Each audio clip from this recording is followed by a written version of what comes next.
Bien, hacemos contacto con Radio Duna hasta ahora. Ya comienza Estado Nacional junto a Rodrigo Álvarez y María José Soto. Esperemos que esta situación mejore. Tuvimos varias alertas durante los últimos días.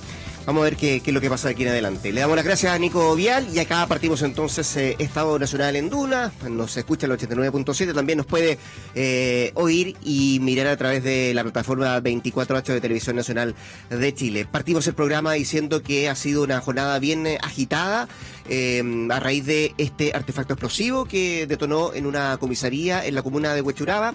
Y otro artefacto que, por cierto, llegó a las oficinas de Quiñenco, que tenía el mismo remitente del artefacto que explotó en la comisaría. 8 personas lesionadas, 8 funcionarios de Carabineros, dábamos cuenta al inicio de este programa, y la situación, por cierto, ha llevado a que el gobierno presente una querella por ley antiterrorista. Bueno, queremos hablar del tema con otro exministro del Interior, que es Jorge Burgos, a quien tenemos en línea. ¿Cómo está, Jorge? Buenas tardes. Buenas tardes, gusto en saludarlos, Rodrigo, María José. No, el gusto es nuestro, Jorge. Quiero partir preguntándole que de los hechos que hemos conocido, Jorge, de aquí para adelante, y lo que conocimos después del mediodía, cuando se dan a conocer estos hechos, el calificativo suyo para tratar de entender un poco el tenor de lo que estamos viviendo. Mire, así en abstracto no tengo más información, no tendría por qué tenerla, la que he recibido en medios de comunicación como el de ustedes. Yo creo que es un hecho absolutamente encuadrable en una acción de carácter terrorista.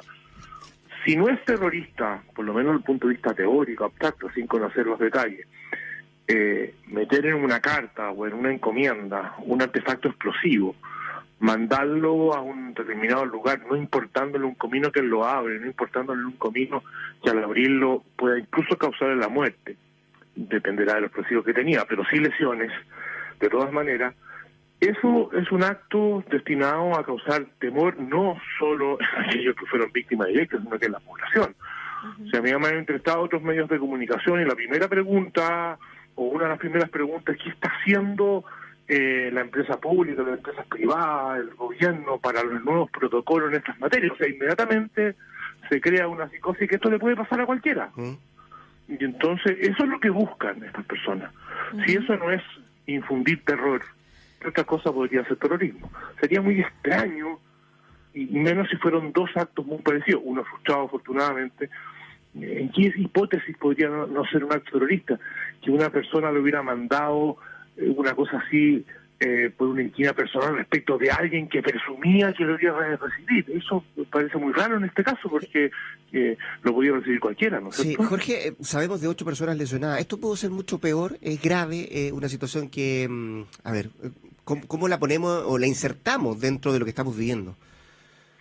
Bueno, ahí eso hay que ser cuidadoso, porque yo presumo que la cantidad de explosivos que haya tenido el artefacto será bien determinante para saber si en ciertas circunstancias, dependía cómo se abría, a qué distancia del cuerpo se abría, pudo causar la muerte. En eso no me atrevo a decirlo.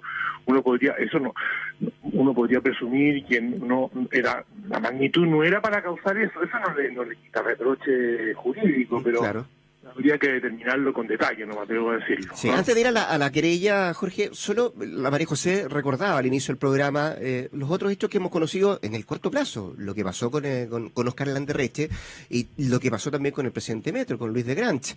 Y nos hacíamos la pregunta, ¿qué pasó en esos casos? No hay responsable, no se detuvo a nadie, todavía no se ha podido dar con aquellas personas que estuvieron detrás de esos casos, Jorge. ¿Cómo se le explica a la gente eso? Esta forma de actos de terrorismo son poco comunes en el país, no son únicos. Usted me ha dado los 3 casos que todos tenemos en la memoria y no son en un largo plazo, son en 3-4 años. En estas acciones, hasta donde yo sé, no ha habido capacidad desde el punto de vista del Estado de determinar culpabilidades ni mucho menos sancionar a quienes están detrás de estos hechos. Hay otros actos de terrorismo tan graves o incluso más graves en cuanto a las consecuencias que sí ha habido éxito. Yo siempre doy como ejemplo, hace ya, 4 años hubo un atentado terrorista muy complejo en el centro comercial de el Metro de Santiago, porque fue puesto ahí, podía sufrir cualquiera que pasara frente al tarro basurero, entiendo donde dejaron esto.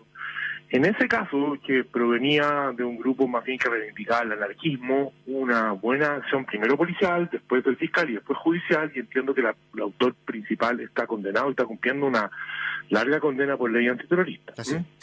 En consecuencia, en estos casos de este tipo de acciones terroristas, por el momento no podemos estar contentos respecto de una cosa esencial en la lucha contra el delito, que es evitar la impunidad, ¿no? Jorge, por lo mismo, y cuando uno ve el detalle de la querella que ha presentado el gobierno respecto a esto, y el detalle, por cierto, de lo que involucra, hay que tomarle testimonio a todo, ¿cómo tratamos de evitar este tipo de situaciones? Por un lado, y saco a colación también lo de Correos de Chile, debería mejorar sus protocolos, sus filtros. Tú mencionabas hace poco rato la empresa privada y pública, ¿qué tienen que hacer para tratar de enfrentar este tipo de situaciones? No quiero generar una enseñanza de aquí para adelante, porque las enseñanzas son diferentes en cada caso, pero ¿qué es lo que hay que mejorar en el corto plazo para tratar de que estas cosas generen el menos daño posible? Pero por cierto, yo creo que hay que ponerle dificultades a los grupos o al grupo que está operando de esta manera y hacerle las cosas más difíciles. Eso a veces, cuando las cosas se hacen más difíciles, importa de alguna manera restringir un poco la libertad que añoramos todos los ciudadanos. A todos nos gustaría que a ningún edificio público o privado nos pidieran el carnet de identidad o tuviera que tener escáner para determinar si uno lleva un bulto, una mochila, tenga que revisarla. Pero desgraciadamente, no solo en Chile, en el mundo entero, se va haciendo indispensable eso por las consecuencias que tiene no tener esas medidas preventivas.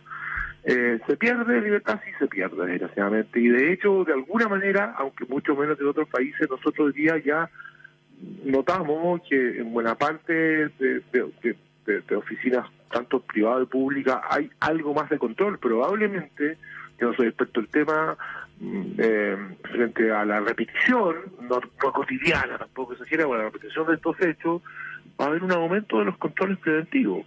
Eso es inevitable, a mi juicio. Y Correos de Chile, si es que fue definitivamente Correo el que lo transportó, porque no me consta, qué sé yo.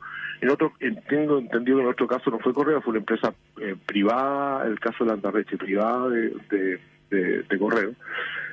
Obviamente que también deben tener protocolo y tendrán que mejorarlo desde el punto de vista de determinar con más categoría la sospechabilidad de un paquete. Eso importa, obviamente, otra restricción a libertad, porque tendrán que ser, no sé, abiertos o sacados para el lado. En buenos casos terminar haciendo que no era, en fin, es la desgracia de vivir en un mundo donde hay gente disponible para hacer este tipo de acciones delictuales, ¿no? Estamos conversando con Jorge Burgos, exministro del Interior de la expresidenta Michelle Bachelet. Jorge, ¿cómo se hace link en esto con la ley antiterrorista? Se lo pregunto porque evidentemente si uno menciona los casos Landerreche, Luis Legrange, lo que pasó con el paradero micro, etcétera, da la sensación de que hay problemas importantes en varios temas que tienen que ver con la investigación, con la detección de los focos de riesgo, con las pesquisas, etcétera, etcétera. ¿Cuál es el link que se hace con los cambios que tienen que hacer? Se puede hacer un link, pero para no hacer demagogia o populismo o como dicen en Argentina una frase buena que es hablar con el diario el lunes, mira, yo creo que este tipo de hechos, desgraciadamente, una mejor ley no los evita. O sea, si alguien si tuviéramos las modificaciones que hace 4 años se presentaron, esto no habría ocurrido, eso no es cierto. Eso no es cierto. Pero sí, el link es válido en el sentido que yo creo que tenemos la necesidad de mejorar nuestra ley antiterrorista. Es una ley antiterrorista del siglo pasado, de casi 40 años, que fue dictada de circunstancias políticas, sociales, culturales, de todo tipo, absolutamente diversas a las que tenemos hoy día, que ha tenido algunas modificaciones relativamente importantes, pero le falta mucho. Ahora, si tú me preguntas por qué, tanto en el gobierno anterior, siendo el primer ministro de la presidenta Bachelet, al que yo sucedí, presentó un proyecto modificatorio, yo presenté unas indicaciones, este gobierno presentó otras indicaciones. Pero como quiera que sea, han pasado 4 o 5 años, sin que haya habido acuerdo en el Parlamento respecto de modificar la ley terrorista. Eso realmente no puede ser. Si hay diferencias respecto de cómo se está tipificando, si hay diferencias respecto de si se incorpora o no ciertas técnicas intrusivas, pónganse de acuerdo. ¿Cómo no va a ser posible ponerse de acuerdo? Es indispensable. Jorge. Se puede poner de acuerdo la gente en ley. Mira, ayer hay una demostración súper clara en otra área, que es posible ponerse de acuerdo en cuestiones que durante largos años, en este caso más de 60 años, Jorge, dieron a la opinión pública, que es la ley reservada del COVID. Es una ley moderna y nueva. ¿no da la sensación, Jorge, de que, porque tanto en el gobierno anterior como este gobierno son gobiernos reformistas, es decir, que hay reformas fundamentales importantes para la ciudadanía, etcétera, y finalmente los cambios a la ley antiterrorista siempre quedan a un lado, digamos, no hay prioridad, no hay tiempo legislativo, etcétera? ¿Será que tiene que ver con eso, con que estos gobiernos no han centrado este tema en eso? Déjame decirte sí que los gobiernos más reformistas fueron los 4 primeros gobiernos de la Concertación. Eso va a pasar un aviso político desde mi posición. pero ya, te concedo el punto que en estos últimos 2 gobiernos también ha habido muchas reformas en mucho tiempo. Yo realmente voy a decir una cosa tal vez contracorriente en un día como este. Yo tengo la sensación que en Chile, como en general, tenemos una situación frente a los delitos terroristas mucho mejor que la media general del mundo, incluso del barrio. No es prioridad y en consecuencia no pasa mucho desde el punto de vista de opinión pública si no hay acuerdo y no hay mucho riesgo en que esto duerma el sueño de los justos durante 3 o 4 años. Creo que eso es una irresponsabilidad. Yo tengo la impresión de que cuando un proyecto no sale, hay responsabilidad de los 2 poderes legisladores, tanto del gobierno como del ejecutivo. Yo he estado en los 2 lados del legislativo, en los 2 lados del mostrador, y te puedo decir con certeza que las cosas no salen fundamentalmente por una ausencia de buscar profundos acuerdos sobre lo que es posible. O sea, a lo mejor todos tienen que ceder. Está un poco de moda decir que hay que buscar acuerdos y hay que ceder. En estas cosas hay que buscar y que ceder. Es imposible pretender lo otro, ¿no? El ex ministro del Interior, Jorge Burgos, abogado además, en conversación con Estado Nacional acá en Duna. Jorge, abrazo, que esté muy bien. Gracias, Jorge. Igual a ustedes, que tengan una buena noche. Igualmente. Que esté bien. Chao, chao. Ya pues, ponemos punto final entonces a Estado Nacional acá en Duna, con la conversación con el ex ministro del Interior, Jorge Burgos. ¿Me cuentan lo que viene?